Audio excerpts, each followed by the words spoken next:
बच्चों, good morning to all of you. आज हम लोग बात करेंगे क्लास 11 बायोलॉजी का plant growth and development chapter के एग्जाम्पलर एनसीईआरटी एग्जाम्पलर के क्वेश्चन जो आपके नीट एग्ज़ाम में और निश्चित रूप से CUET central university entrance exam में भी पूछे जाते हैं, किशोर वैज्ञानिक प्रोत्साहन योजना में पूछे जाते हैं। तो ज़रा एक एक करके देखते हैं बच्चों। लेक्चर वीडियो हम सारे चैप्टर का एग्जाम्पल क्वेश्चन हल करके दिखाएंगे आपको, और आपको बहुत आसानी हो जाएगी कंपटीशन तैयार करने में। तो हर चैप्टर को आप देखते रहिए, और देखना ही नहीं है, उसको अच्छे से पढ़िए, जहाँ नहीं आए पूछते रहिए। तो पहला क्वेश्चन है, ethylene is used for. Ethylene का उपयोग क्यों होता है? आप जानते हैं कि जो हरे फल होते हैं, जो पका नहीं है फल, उसको पकाने के लिए किसका इस्तेमाल करते हैं? इथाइलिन का इस्तेमाल करते हैं। और जैसे ही इथाइलिन का इस्तेमाल करते हैं, फल एकदम से पक जाता है। तो इसमें हास्टेनिंग ऑफ राइपनिंग ऑफ फ्रूट्स, फलों को पकाने में इथाइलिन का इस्तेमाल होता है। अब दूसरा क्वेश्चन है, दूसरा क्वेश्चन आपका है, यहाँ पर जरा देखते हैं। कोकोनट वाटर कंटेन, आप जानते हैं कोकोनट वाटर को कोकोनट मिल्क भी कहते हैं। तो जो कोकोनट में वाटर होता है उसमें साइटोकाइनिन पर्याप्त मात्रा में होता है। दूसरा का C, ये बहुत ही न्यूट्रिटिव होता है। टिश्यू कल्चर के लिए भी कोकोनट वाटर का इस्तेमाल करते हैं, इसमें साइटोकाइनिन होता है। तीसरा क्वेश्चन है, the affect of apical dominancy can be overcome by which of the following hormone. Apical dominancy का मतलब समझ रहे हैं? जैसे कि कोई भी पौधा अगर बढ़ रहा है तो जब तक उसका एपेक्स बढ़ते रहेगा तब तक लेटरल ब्रांचेज नहीं निकलेंगी, और जैसे ही इसका एपेक्स आप काट देंगे, जैसे ही इसका एपेक्स काट देंगे यहाँ से, तो फिर लेटरल ब्रांचिंग भी हो जाएगी।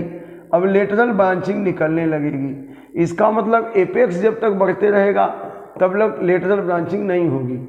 लेकिन बिना काटे ही अगर लेटरल ब्रांचिंग निकालनी है तो इसमें साइटोकाइनिन का इस्तेमाल करेंगे। एपिकल डोमिनेंसी किसकी वजह से होता है? ऑक्सिन की वजह से होता है। लेकिन साइटोकाइनिन का इस्तेमाल करेंगे तो एपिकल डोमिनेंसी को क्या कर सकते हैं? ओवरकम कर सकते हैं। तो तीसरा का D ऑप्शन सही है। एपिकल डोमिनेंसी को ओवरकम करने के लिए साइटोकाइनिन का इस्तेमाल करते हैं। आप देखते हैं कि बहुत जगह झाड़ियों को घना किया जाता है। एपेक्स वाला हिस्सा काटते हैं तब जाके झाड़ियाँ घनी होती हैं, क्योंकि लेटरल ब्रांच तभी निकलेगी जब एपेक्स कट जाएगा। लेकिन अगर आपको एपेक्स भी नहीं काटना है और लेटरल ब्रांच निकालना है तो आप साइटोकाइनिन का स्प्रे कर दीजिए। तो इसका मतलब एपिकल डोमिनेंसी को ओवरकम करने के लिए बेटा कौन सा हार्मोन आप यूज कर सकते हैं? साइटोकाइनिन। ये क्वेश्चन इसे नीट में आया था क्वेश्चन, अभी जो ये नीट 2023 का हुआ है उसमें क्वेश्चन आया हुआ था कई इससे। अब चौथा क्वेश्चन है, मैच द फॉलोइंग। अब IAA एंडोल-एस्टिक एसिड है, यह जो है ऑक्सिन क्वालिटी का है। यह जो है वीड फ्री लान बनाने में, मतलब A का 4th। इसके बाद इंडोल ABA एब्सिसिक एसिड, ये जो है एब्सिसिक एसिड, यह क्या करता है? यह जो है स्टोमेटल क्लोजर में, बहुत तेज धूप है, गर्मी है, तो स्टोमेटा को क्लोज कर देता है। और स्ट्रेस हार्मोन है यह। इथाइलिन का काम क्या है? राइपनिंग ऑफ फ्रूट, तो C का 5th में।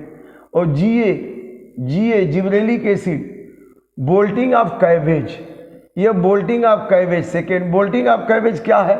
आप जानते हैं जैसे कि एक कैबेज है ना, कैबेज तमाम सारी उसके ऐसे कैबेज का बड बन जाता है, इसी को हम खाते हैं। लेकिन इसी पे GA अगर जिब्रेलिक एसिड डाल दें या जिब्रेलिन डाल दें तो इसके इंटरनोड की लंबाई बढ़ जाएगी। अब इंटरनोड जो इंटरनोड नज़दीक था, अब एक पत्ती यहाँ हो जाएगी, क्या हो जाएगी यहाँ, और कैबेज काफ़ी लंबा हो जाएगा। तो इसको कहते हैं बोल्टिंग इन कैबेज। तो बोल्टिंग इन कैबेज कौन कराता है? GA, यह तो 2nd हो गया। अब साइटोकाइनिन हेरिंग स्पर्म, ये जो है इसे भी मिलता है तो यह जो है फर्स्ट हो गया, ई का फर्स्ट। तो अब आप जान सकते हैं कि कौन सा आंसर सही है। देखिए, ए का फोर्थ, बी का थर्ड, सी का फिफ्थ, डी का सेकेंड, ई का फर्स्ट। यही चौथा का ए ऑप्शन बिल्कुल करेक्ट है, सी है, सही है। सी ए का चौथा का ए ऑप्शन आपका सही ऑप्शन है, ए ऑप्शन। अब इसके बाद पांचवा क्वेश्चन हम देखते हैं जरा फटाफट। पांचवा क्वेश्चन आपका क्या है? पांचवा क्वेश्चन है, apples are generally wrapped in wax. जो सेब होता है ना, उसके ऊपर वैक्स की कोटिंग कर देते हैं कि जल्दी खराब ना हो, क्योंकि जितना जल्दी रिस्पिरेशन करेगा उतना ही जल्दी वो पकने लगेगा, ऑक्सीडाइज होंगे उसके मटेरियल और ख़राब होगा। तो उसको जो है prevent the aerobic respiration, checking the entry of oxygen, wax की कोटिंग एप्पल के ऊपर कर देंगे। जैसे यह एप्पल है, अब एप्पल के ऊपर पूरा वैक्स की कोटिंग आप कर देंगे, वैक्स लगा देंगे इसके ऊपर, वैक्स लगा देंगे इसके ऊपर, वैक्स की कोटिंग हो जाएगी तो इसमें ऑक्सीजन नहीं पहुंचेगी, और ऑक्सीजन नहीं पहुंचेगी तो ये जल्दी से ये ख़राब नहीं होगा, बहुत दूर दूर तक भेजा जा सकता है। इसीलिए एप्पल को कायदे से छील के खाना चाहिए, गर्म पानी में पहले डाल देना चाहिए, उस पर जो वैक्स लगा है वो हट जाए, क्योंकि उसको पैकेजिंग के समय वैक्स में डाल के तब पैकेजिंग करते हैं। तो prevent the respiration by checking the entry of oxygen. तो पांचवा का बी ऑप्शन सही है। छठवां, growth can be measured in various way, which of this can be use to measure the growth? तो इंक्रीज इन सेल नंबर, ये भी growth को बताएगा, इंक्रीज इन सेल साइज, ये भी ग्रोथ को बताएगा। जैसे मेज का रूट का सेल काफ़ी तेजी से डिवाइड होता है, वाटरमेलन का हर एक सेल साइज 3 लाख गुना बड़ा हो जाता है, तब वाटरमेलन का फ्रूट बड़ा होता है। लेंथ एंड वेट, पौधा का लेंथ भी बढ़ रहा है। तो ऑल ऑफ एबू, छठवां का डी, ये सभी ग्रोथ को डिटरमाइन करते हैं। अब सातवां को, the term synergistic action of hormone refers to. Synergistic माने सब मिल के काम कर रहे हैं। When two hormone act together but bring about opposite effect, no.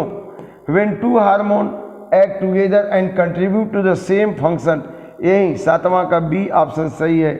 दो हार्मोन मिल करके उनके फिजियोलॉजिकल इफेक्ट को बढ़ाते हैं, उसको फंक्शन को पूरा करते हैं, तो यह जो है साइनर्जिस्टिक इफेक्ट होता है। अपोजिट एक्शन तो अपोजिट हो जाएगा, वो तो एंटागोनिस्टिक हो जाएगा। साइनर्जिस्टिक का मतलब सेम जो है फंक्शन को प्रोपेगेट करते हैं। तो इस तरह से यह जो है बी ऑप्शन सही है। अब आठवां क्वेश्चन क्या है? Plasticity. Plasticity in plant growth means, plasticity का मतलब जैसे आप धनिया की पत्ती देखें, लार्किस्पर की पत्ती देखें, जब वो छोटा होता है धनिया की पत्ती ऐसे एकदम ऐसे होती है, या फिर थोड़ा ऐसे ऐसे ऐसे ऐसे होती है ऐसे। लेकिन वही कोरिएंडर जब बड़ा हो जाता है तो आप देखते होंगे कि अब यहाँ धागे धागे जैसे उनकी पत्तियाँ हो जाती है, ऐसे धागे धागे धागे धागे।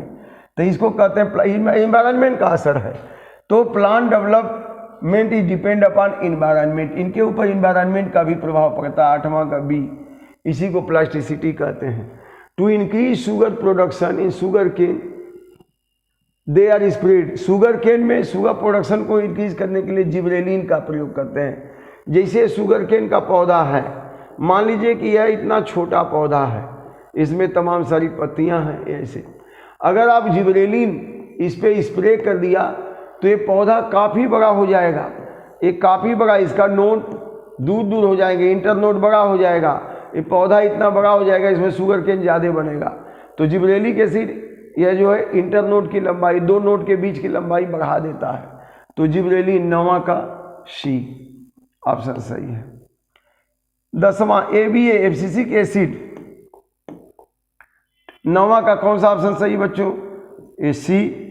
और 10th क्वेश्चन का abscisic acid antagonistic to gibberellic acid. Abscisic acid क्या करता है? कोई भी सीड है उसको डार्मेंट कर देता है।